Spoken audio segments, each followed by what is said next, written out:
palm regularly, they're just such perfectly neat paw marks. And for a print that is basically the size of my palm, that tells us immediately that it is a female. Now, I was convinced that I saw male tracks here this afternoon. I have checked everywhere. I've been round Red Dam several times. I've been into the drainage system that Sindile used to enjoy so much. I've been backwards, forwards, round and about. And it's just a matter of where I don't know where he's gone. My only other guess, because Cedric did find tracks on the road where there were female tracks, my only other guess is that he's followed her into Simbambili. Or I've just missed something somewhere, but I'm hoping not. I have a funny feeling that could well be the case, that he may be following Shadow around now that she's in the area. And just by the way, if you're wondering about the bright blue hat, it's because I've had a serious gremlin that I didn't realize that gremlins were so attached to hats. But this morning I lost my beanie, and this afternoon I've lost my cap. I have no other alternative but to blame the gremlins of the area for the loss of them. We're going to take one more trip. Oh, we're actually going straight off the road there. We're going to take one more trip to Red Dam, because I just have a funny feeling about the place. Now we're going to go back there one last time. There were some Franklin alarm calling in that area, and I couldn't figure out what it was they were calling at. But we're going to take one more trip there and just see if we can't figure out where this little thing has gone. I say little thing because I've just found her cub's tracks, and they're so clearly cubs. I'll show you in terms of size.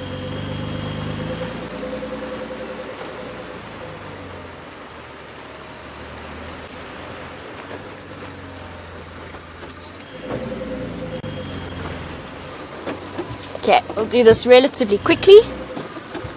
The tracks are just off the side of the road here. They are much, much smaller.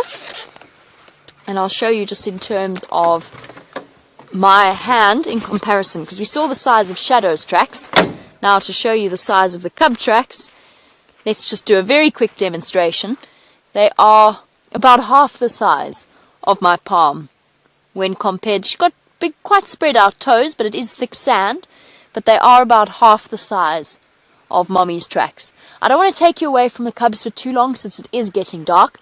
I'm going to send you back across to Brent for now, and I'll catch up with you very shortly.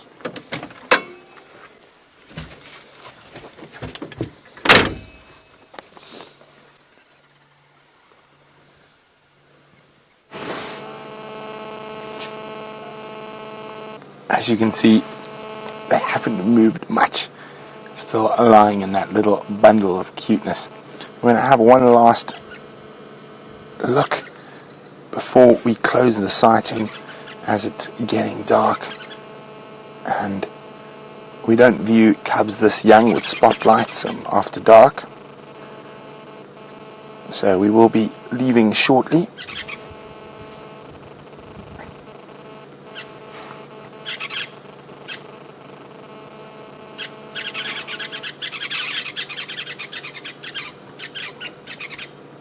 And they're looking very contented as they suckle away. And the rest of the cats are completely flat, so I think we're going to head off and go see what else Djuma has to offer this evening.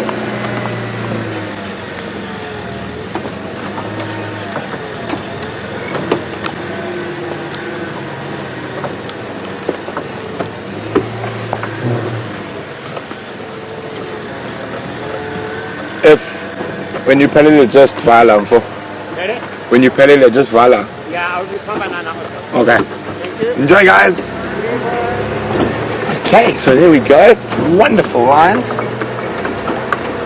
Ephraim's just going to move into the spot where we are, so his guests can have a quick look, and then he's going to leave and close. Oh, we got some Impala coming down for a drink. I wonder if they know there's lions just around the corner. Let's try and see if we can get a nice view of them. I'm just trying to think. Sorry, Jean-Ray. It looks a bit bumpy to get the sunset in the Impala. I was just trying to get there quickly and I realized I'd probably lose you. Say when?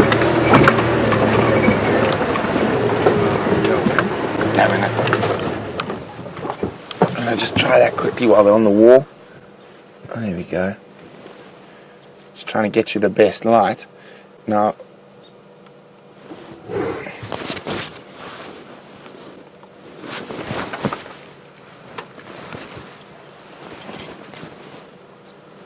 look at that. Isn't that gorgeous?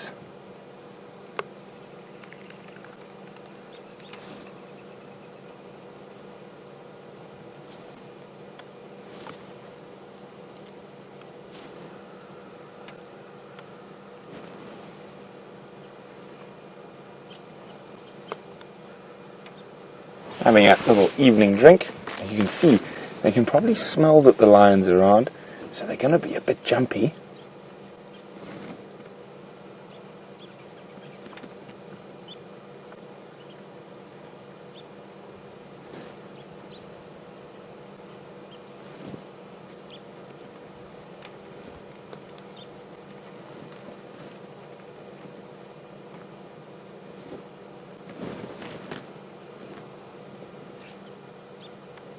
No more than a couple of, well, maybe 200, no, not even 200 meters.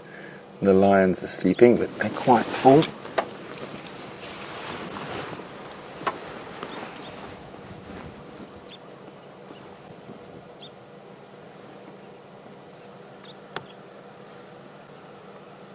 Oh, about to come down.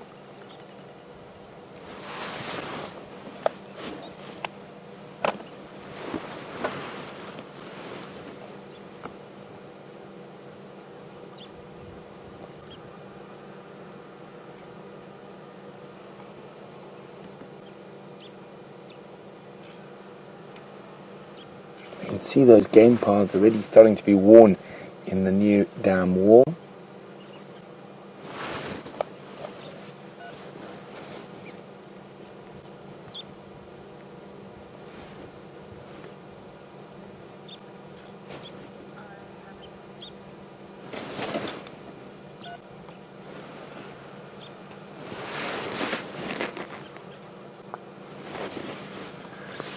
So, we're going to see what else we can find. And hopefully there's lots around the corner. While we do that, let's go see what Jamie's up to.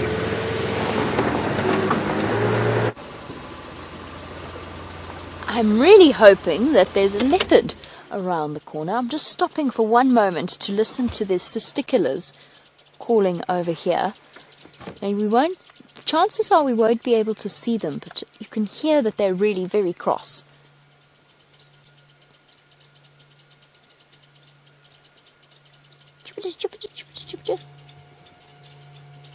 Now, testiculars is a tiny little subtly coloured bird, beautifully camouflaged in dry grass and dry leaves. But they do alarm call at leopards. Even though the leopards are not a threat to them, it is worth every now and again listening to whether or not they are alarm calling and just check to see what they might be upset about. I don't see anything in here. We're very close to Red Dam, so we'll pay one last visit to what used to be Sindile's favourite spot, and then I think we shall move on from our search for Sindile.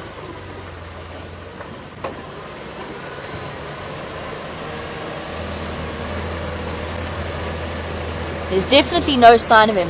That being said, there were tracks of a male going south in this direction. I just don't know if they were him or not. They weren't very clear on the very sandy soil.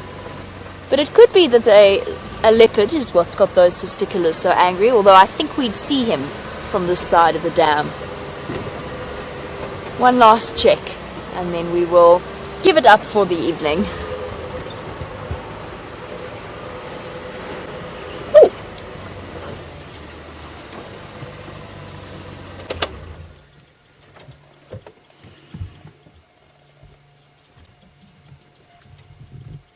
Interesting little duo that we've got here. That elephant was quite the surprise. He's having a wonderful time, and I'm quite impressed at the fact that the hippo is so close to this particular elephant. It even looks as though this elephant has been having a marvelous time, almost possibly even having a bit of a swim in the dam with the hippo. He is soaking all the way, completely covered in water and mud. That's very interesting. You usually find that hippo and elephant don't necessarily like to share the same spaces, and the hippos often move off in a different direction, as far away as they can possibly get. But perhaps that's the only part of the Red Dam that he feels is deep enough for him. Let's just go forward a little bit. No, big boy. You're very thirsty. Awesome. Not the leopard we were expecting to see, or hoping to see, but a lovely sighting nevertheless, as he's found himself in a really... I wonder how he got there. He must have waded through the water to get to that spot, because it's a very steep, rocky wall behind him.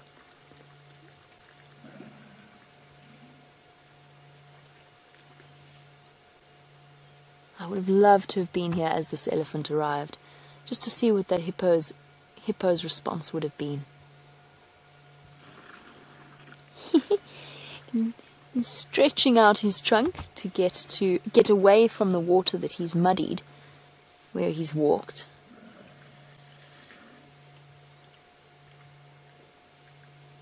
Making noises a little bit like when you finish a drink and you are sort of sucking it through a straw, and those bubbling sounds right at the end.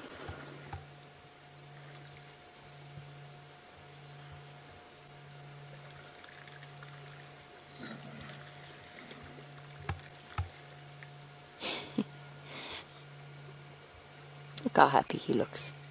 A thoroughly contented elephant.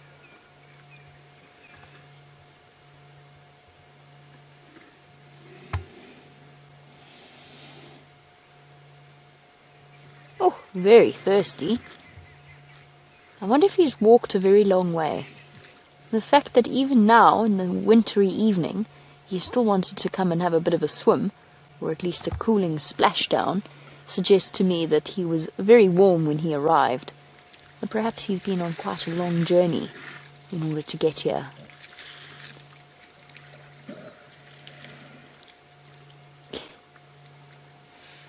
How amazing are those sounds, and then sucking up the drips from his bottom lip.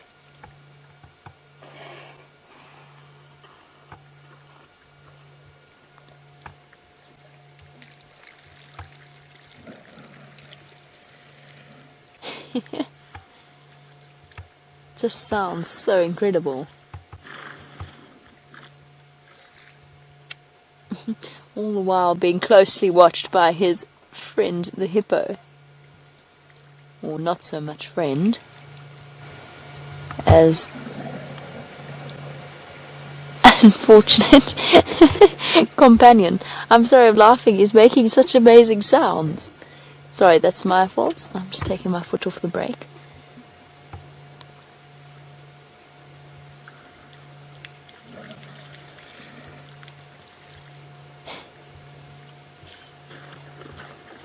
Amazing sound effects for our late winter's evening. And he has been such a lovely surprise. Not so much for our friend the hippo. Let's see which way he's going to go in terms of when he gets out of here.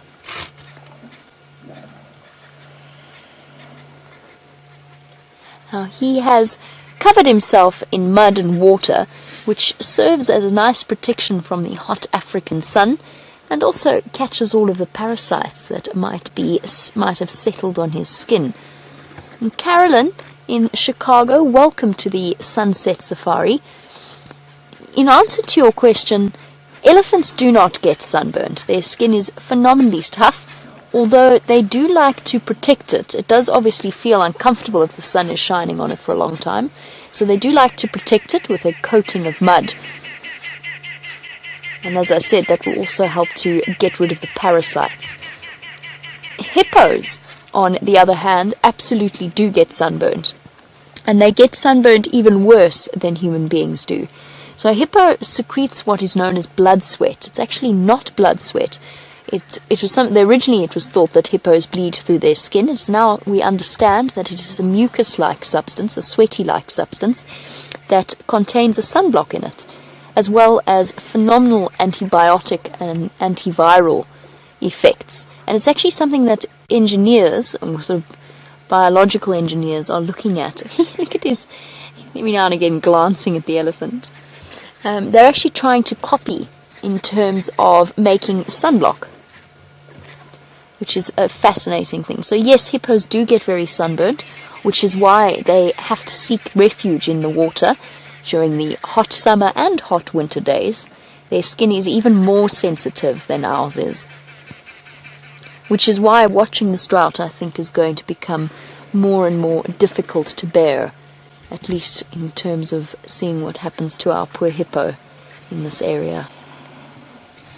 Oh, trunks full and trunks full of water. This elephant is just having the best drink of his life. Oh, more. He is not a genteel and quiet elephant. He's making a great deal of noise. Look at him, he's covered in mud and water, and he's been digging with his tusks as well. You can see how there's that fresh coat of mud on the top of them. He's been using those to dig through the mud. I wish we could have arrived and see him have a swim at this dam. It would have been really special, because I think he did actually have a swim. Oh, he's coming to say hello.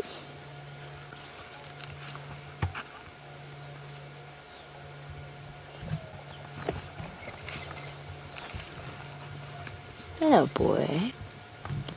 Are we going to be full of nonsense? Let's not be full of nonsense. You've just had such a wonderful bath.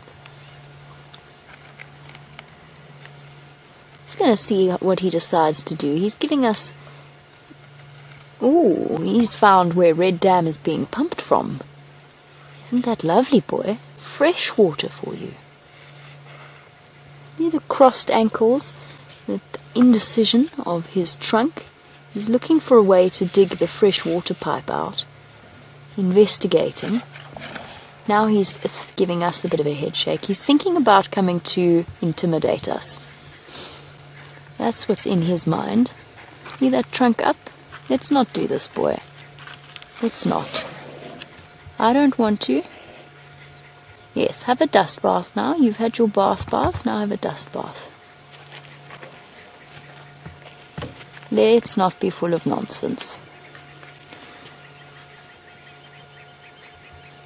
And that means going round the back as well. See the indecision, twisting of the trunk, backwards and forwards motion of the feet. He's also scratching his ankle. Hey, big boy. Oh, that was very impressive. A very impressive display of flexibility there. Didn't look like a very comfortable approach to things. Oh. He actually smells a bit musty. Okay. So we've got an Ellie bull that's in must. We couldn't see the signs though, because apart from his behavior, which I did notice, but he smells like he's in must, or coming into must. Oh, he's having a marvelous dust bath. I know he's behind the vehicle, but if I turn the vehicle on now, he is going to get cross with us. I actually can't reposition right now. Oh, thank you, boy. He is now covering us in a cloud of dust. There we go. Gerrit is moving the antenna out of the way so that he can give you a lovely view of this elephant. Sorry, Gerrit, I can't reposition now. Awesome. And now he is having had a mud and water bath, he's now coating himself in dust and dirt. And one of the big things I think about elephants, and the reason that they do this, is I actually think they really enjoy the feel of it. I think it gets to all of those niggling, itchy places. He's busy scratching his ankle there.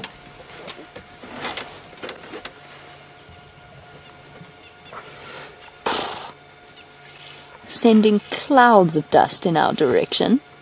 Isn't this amazing? We're going to have a dust bath whether we want to or not at this point.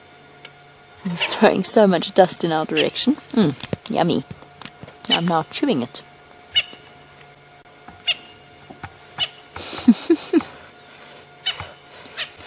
Look at him loosening the dirt with his foot.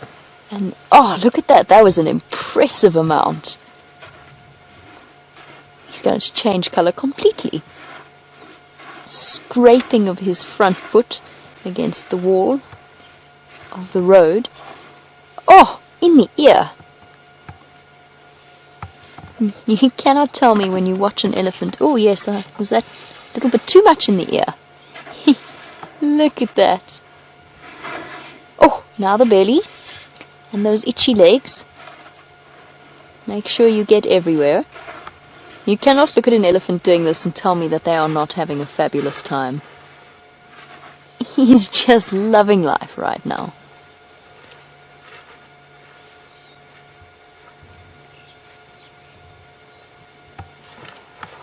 Oh, is that so nice? And a big itchy scratch. Your ankle's very itchy, boy.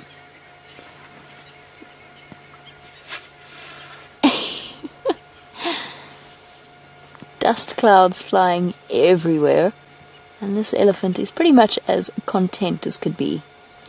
That being said, mister, don't think I don't know what you're thinking. I'm not intimidated and I'm not going anywhere.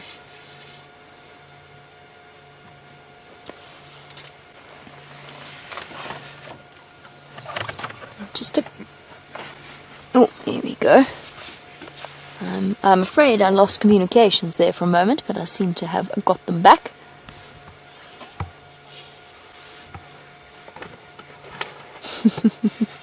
Rebecca in Final Control has said perhaps this elephant has eczema. He certainly seems to be very itchy, doesn't he? Now, I actually don't know whether or not elephants can get eczema. I'm certain that they do get skin conditions. You can imagine they've got plenty of skin, plenty of wrinkles, plenty of places for things to flourish, lots and lots of folds in their skin. And he really is having a marvellous time. And his ankles really are very itchy. He seems to be focused on his ankles. He's just having a wonderful time, boy. Oof! Oof! Did you get your eye? Well, you did just blow an entire pile of sand right into your face. That can't have been comfortable. Watch the sensitive eyes. Luckily he's got long eyelashes to protect him. Isn't the dexterity of that trunk amazing? Look at the way he's digging and gathering up the trunks full of dirt. It's just so fascinating to watch. I wonder how much sand each of those throws is or equates to. What would we guess? About a cup? A couple of shovels. Perhaps, yeah, about 250, the equivalent of a cup, I feel, each trunk. Oh! Oh, look how sandy you've made everything. Yes, I know. Yes, you're very scary. You're very scary and full of nonsense. Please don't come and take it out on me. Shaking the dust off his head and off his body. I think you've got everywhere now, boy. I really do. See, I stand by what I said before. I think elephants love this. It's not just about parasites and protecting their skin. I think they like the feeling. Give that trunk a good clean. Oh, one last head shake. Oh, and now? Right. Get that last itchy spot on the ankle, I guess.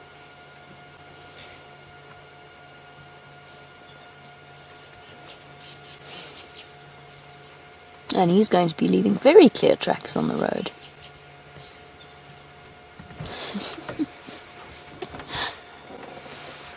Thank you very much, mister. That was awesome. Might not have been a leopard sighting, but it was definitely worth returning back to Red Dam just to enjoy that moment with one of our most intelligent and definitely most relatable creatures. That was absolutely special. A real dust bath, a really thorough evening ablution that our elephant bull performed there. Bye-bye, mister, with your musty walk. When they go into a period of must, what I said there where I said I could smell it, it takes on a very hormonal smell, the elephant itself. It starts to secrete from its temporal glands, but obviously we couldn't see that there. It also starts to dribble urine, but I'm not sure that he had reached that stage yet, or he's coming out of must, so he's at that point, the in-between point. But either way, it does tend to make them a little bit more on edge, not necessarily more aggressive, but just often more determined to show just how big and strong they are. Well, I think our hippo is very grateful that that display did not go on any longer, or indeed that the elephant's temper did not get taken out on him. He's still quite happily content to hide out at Red Dam. However, our Red Dam might be a hiding hole for a a hippo, but it is not a hiding place for a leopard, and I think it's time for us to move on. And while we do that, let's go across to Brent and find out what his plans are for the rest of the evening. Might find some bush babies getting moving already. And I would spot them and see their silhouettes bouncing through the tree. Oh, hello.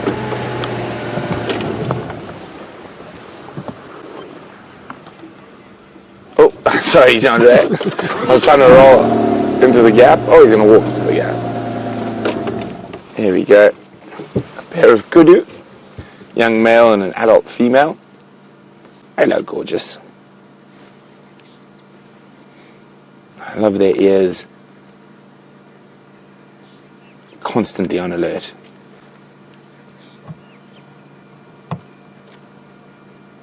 They're probably going to go now look for a nice spot to lie down for the evening, to ruminate. A lot of the grazers and browsers prefer to be as static as possible during the evening, so they might hear the approach of any potential predator.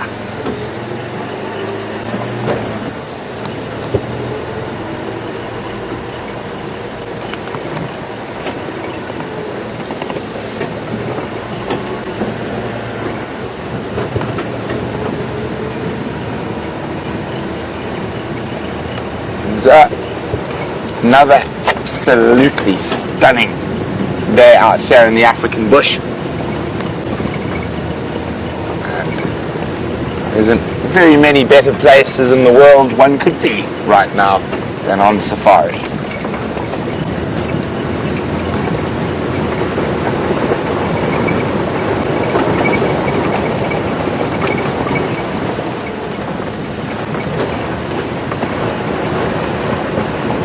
Now we had those male leopard tracks. There's always a chance it might have ducked in and ducked out as it's got cooler this evening.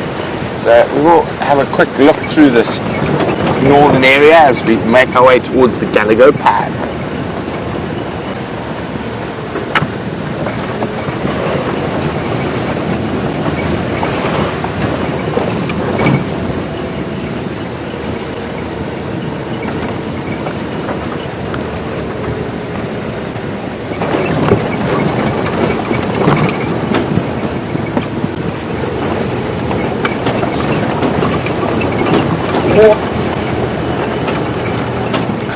It's always incredible the different silhouettes you get from different trees, and I think this is a particularly nice one here on Djuma. It's a very big retired knobthorn tree, and you can see that lovely silhouette with the setting African sun behind it.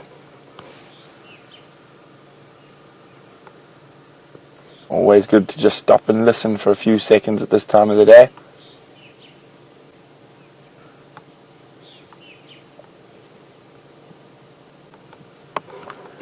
Oh, no noises just yet.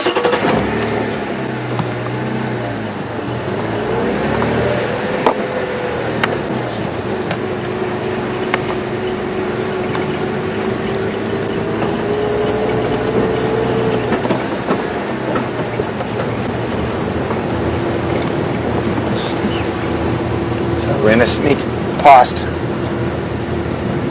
the Djuma Dam Cam on the opposite bank as we head towards Gallagher Pan, one of my favourite bush baby hunting zones. Always a good chance of spotting one of those gorgeous little critters hopping around in that area.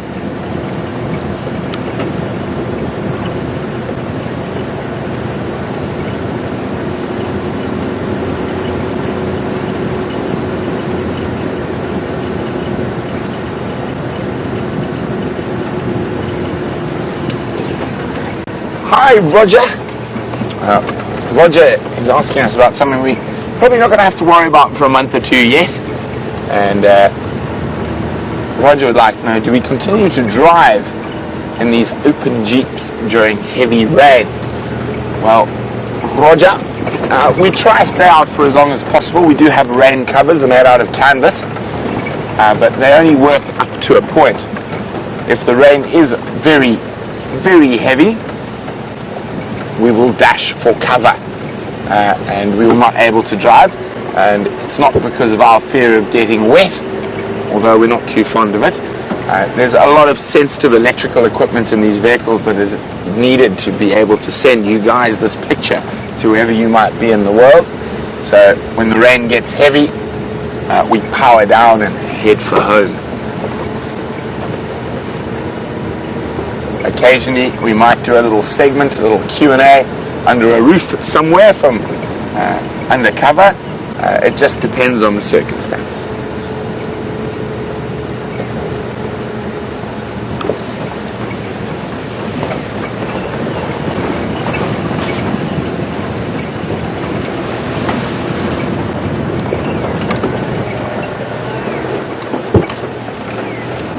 I hear a little owl calling.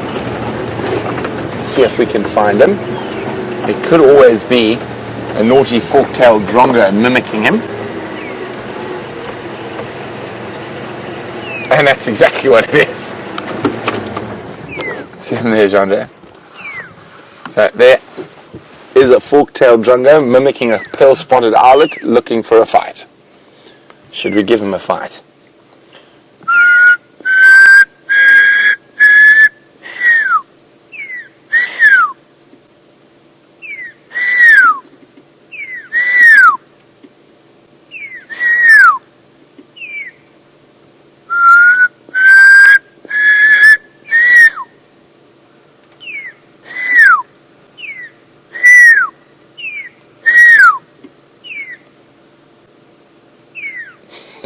So fork-tailed drongos often mimic little owlets, looking for a scrap. So he gave it away. He went at the end, which is a very drongo call. So any owlet worth his salt will know not to mess with this or come to this call. I'm quite excited. I thought we might find a little owlet. Alas, you get a fork-tailed drongo. Okay. Nearly dark enough now for me to reach into my bag of tricks for... Aha, there it is. For the spotlight.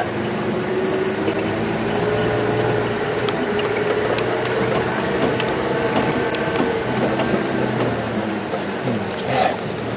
So we're going to go head down towards Gallagher Pan. While we do that, let's go see what Jamie's been up to. Oh, Jamie and Fat nearly had a heart attack just a few moments ago. We were just sort of casually driving along, chatting about where on earth Sandile might be, and a man popped out of the bushes right next to us. And I think both of us got more of a fright than we should have. It was just the sheer unexpectedness of his arrival. It wasn't quite to the same extent as Brent's explosion out of the bushes that nearly caused James to crash the car a couple of days ago, a couple of weeks ago at this point, but it was certainly nerve-wracking enough. It was just a gentleman who had gone to explore the trees on a drink stop to enjoy the sunset. It was quite the surprise though. Not the nocturnal creature that I was expecting to try and find. And just by the way, an update on Tingana. He has been found on Shirley's, so just to the south and west of where we can go. He's on Shirley's property. Hopefully Tingana, the dominant male leopard, does decide to make a return to our Traverse area at some point. It feels like it's been a really long time since we last saw him. He is absolutely magnificent for those of you who are new viewers. The dominant male leopard, and he might be, he really is one of the biggest male leopards I've ever seen. I know that Anderson is meant to be bigger, and I have never seen Anderson, but in terms of the males out here, Tingana, for this area, is the undisputed boss on this particular patch. I'm hoping at some point he decides to return back on his regular territorial patrols. And so as we head into the winter's evening, you've arrived at the perfect time to spot some of the lesser seen nocturnal creatures. I said this a few times, but I feel as though a porcupine is really long overdue in terms of animals I have yet to see since I started working in the Northern Sabi Sands. And I can't quite understand why that is, because it's not like they are not here. We see their tracks all the time, we see their quills all the time, but I cannot quite work out where they all are hiding. They wander about quarantine all the time, apparently their tracks are there, and yet we never ever see them. I can only conclude that they're quite skittish, and that they run away as soon as they hear the sound of a vehicle. South Africa's largest rodent.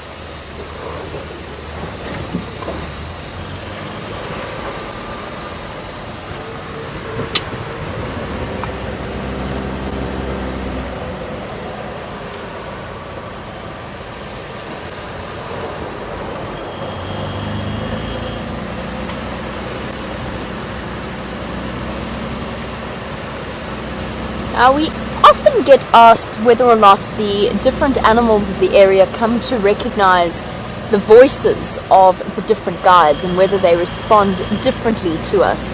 But Scott has a different question, and it concerns the sounds of vehicles. And do I think that animals can recognize different size of vehicles, different shapes, different colors, and so on? Yes, absolutely. It's not I think, I know they can recognize different vehicles.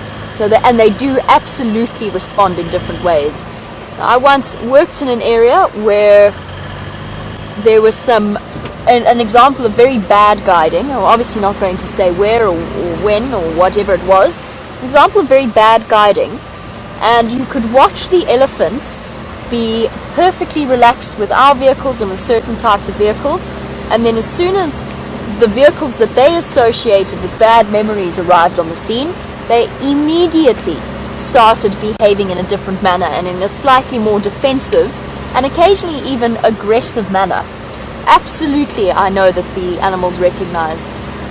Animals that get fed, and by that I don't mean here in the Sabi Sands, because the animals here are completely wild, but animals that, even wild animals that are in a boma, and I've been fortunate enough to work as an example with cheetah before, that have been taken off farms because otherwise the farmer is going to remove them in other means that are definitely not ideal, and taken off farms and put in a boma or an enclosed area where they are left for a couple of months to get used to the area in case they go straight back to where they came from.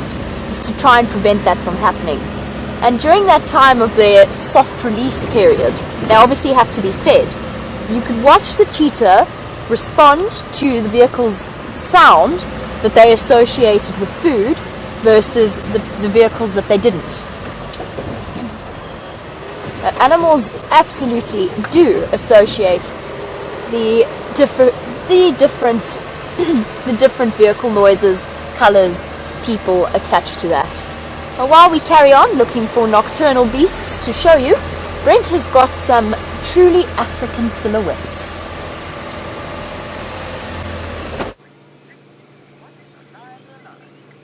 Well, we're looking at the silhouette, but that's not what we're doing here. Now, I've challenged Jean Ray to film a bat. Of course, as soon as we've done this, the bats have decided. There's one, John. Oh, you missed it. Oh, there we go. Nice. There we go. You got to keep the cameraman on their toes. Oh, that was a good turn. Now, I'll forgive you for not following it through that turn. Although next time, Jean-Ray, you must read their behaviour, please. I thought it was just too dark down there. No, but he turned around and went back. No, he dipped. No, he turned around. I just swam flat past. No, we should do an action replay. He dipped. No, he definitely went back. No, he definitely turned back. Jean-Ray, you just weren't fast enough to follow him. He dipped. Oh, what about that one, Jean-Ray? Oh, he's right here. There he is. Oh.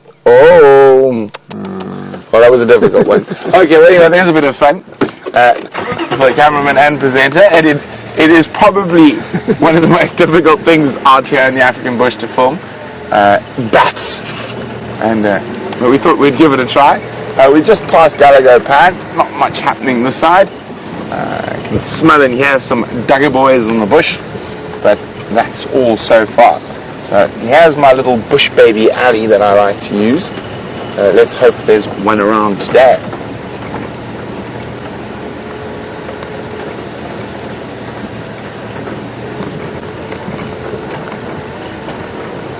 Really dusty at the moment, which creates these incredible skies for us, and the sunlight reflecting off the dust.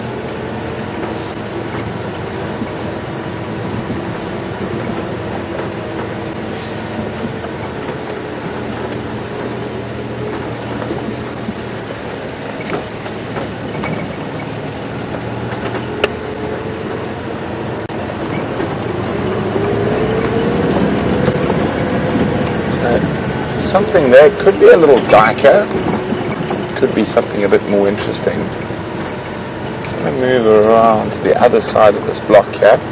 Now, Susie says, well done, Jean-Ray, I love bats. Bats are very cool, Susie.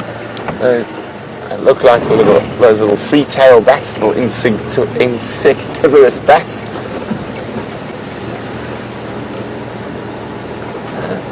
It is what I thought it was. It's a bit far, but it's a whole family of bush babies. Right in the centre. So it's a bit far for this camera. There we go, you can see them there. Whoop!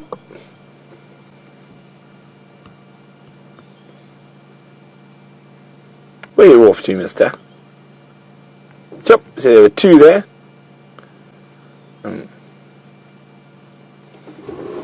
I saw about 4 or 5 sets of eyes.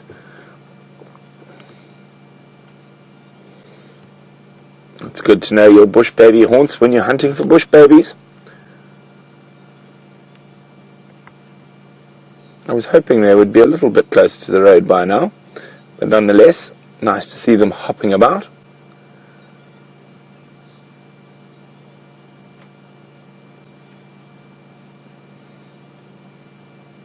Where's the next big jump to?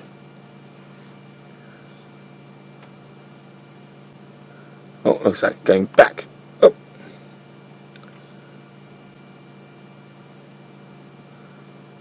Oh, there we go.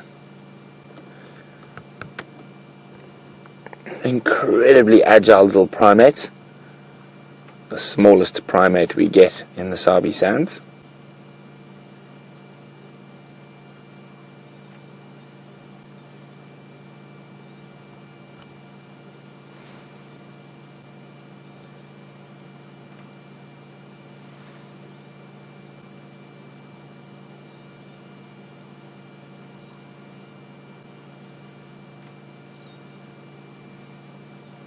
Whoa, that was a big jump. Oh, there he is, still there. Oopsie, sorry, that was my fault. Oh, and back again. Oh, and gone. Oh, no, there. Now gone. Nice, that was very nice. Lovely to see the little bush babies. And nice to know my bush baby haunts are still operational.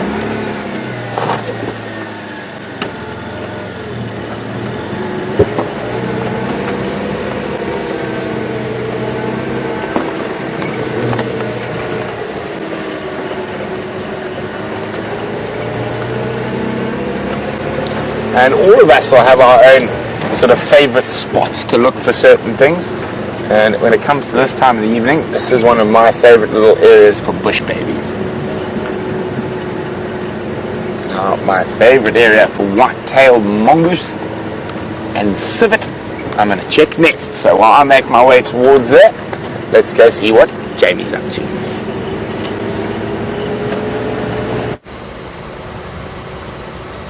While Brent has been visiting his favourite areas, I have been visiting mine, the drainage lines around Zoe's Road and Philemon's Cut Line, because I see civet tracks here all the time. I was hoping perhaps we might bump into one of them at the very least. I was just thinking it's a really nice idea for Brent to call that particular road Bush Baby Alley, or whatever it was he called it, because it fits so perfectly. The road that he was on doesn't really have a name. It's just the shortcut of the Gallagher shortcut, which is a terrible name. I think perhaps it should be renamed Bush Baby Alley. And it works perfectly because, of course, the name Gallagher is the formal name for a bush baby. So it works perfectly. I think we should suggest that as a renaming possibility. Alright, let us see what the drainage line of Philemon's Cut Line has in store for us. Perhaps if there's any sign of our civet, or possibly the genet that lives around here as well. And spotting genets is a little bit trickier than most of our other nocturnal creatures, just because they are so incredibly tiny. It's like spotting a mongoose in the dark.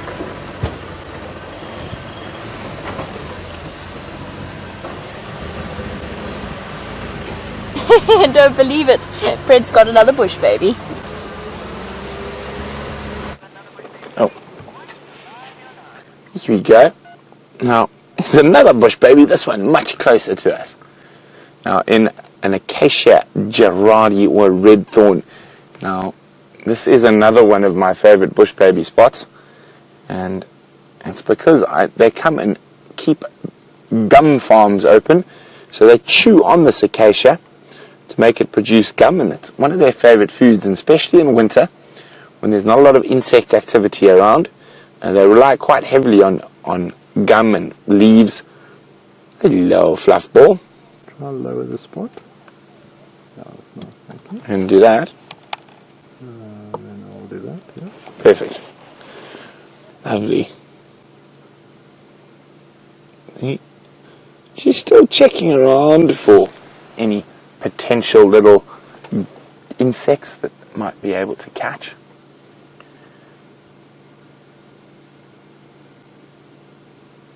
Trying to see. Do you think if we go forward or back, we'll get a better view, Jean-André? Or do you think we're in the heat? I think it's pretty good. I mean, closer with this camera, but otherwise it's pretty good. Right, this is the spot. We'll hop down to that little fork below him to give us a better view.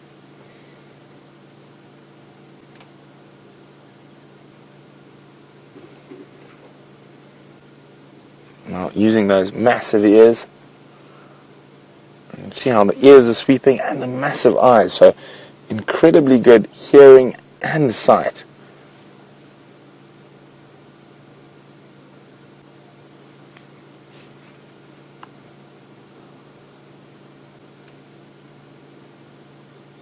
A little bit of cleaning.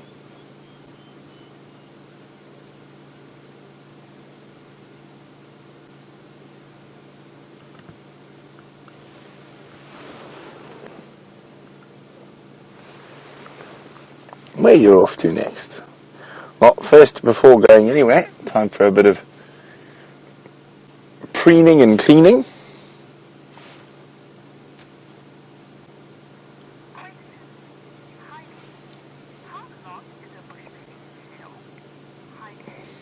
He's wondering how long is a bush baby's tail. These species probably about 7 or 8 centimeters high, not too long. You just remember their whole body is about that length as well. They're very, very small. And this particular bush baby is the South African bush baby, or South African Gallagher.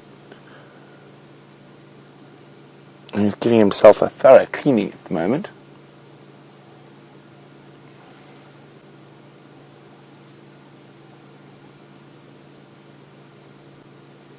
Now they live in nests. Sometimes the nests can be hollows in trees, or most of the time they are, and they'll actually line those nests with fresh leaves regularly, and they live in little family groups. Should we try roll forward? Andre wants to try and roll forward slightly. Are we moving? No. No. I thought we were on enough of a slope. No. No.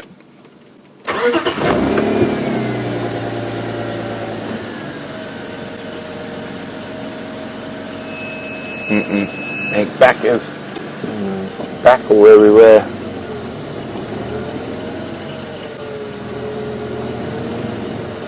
No. No. I think actually the trick is not back, not forward, but a little closer. Yeah. Closer would be good.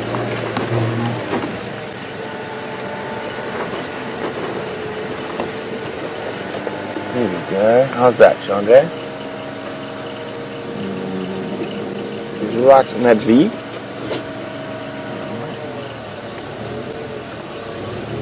Bit more. Oh, sorry, there's a bump there. There we go. Very relaxed bush baby, this one. You can see those magnificently large eyes.